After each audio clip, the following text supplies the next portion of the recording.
நம்ம ஆளுங்க நெஞ்சில சாதிங்கிற ஆணிய ஆழமா அடிச்சு புட்டாங்க. அதான் இடைஞ்சல. இடைஞ்சல்னா புரியலையா? சாரிதான். உங்க பேர் என்ன? இந்த கொழுப்பு தானே வேண்டாங்கிறது.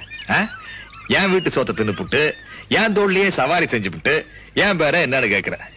இந்த ஊர்ல கை சூப்புற குழந்தைகிட்ட என் பேர் என்னன்னு கேட்டா கூட வாயிலிருந்து கட்ட வரல எடுத்துட்டு பாலு தேவர்னு சொல்லிட்டு மறுபடியும் கை சூப். பாலுங்கிறது உங்க பேரு, பின்னால இருக்க தேவருங்கிறது நீங்க படிச்சு வாங்கின பட்டமா?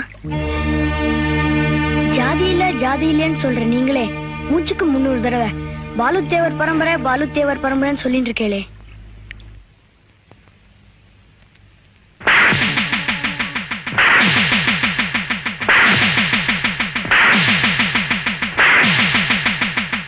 நான் கரையேறிட்டேன், நீங்க இன்னும் கரையேறாம நிக்கிறீங்களே.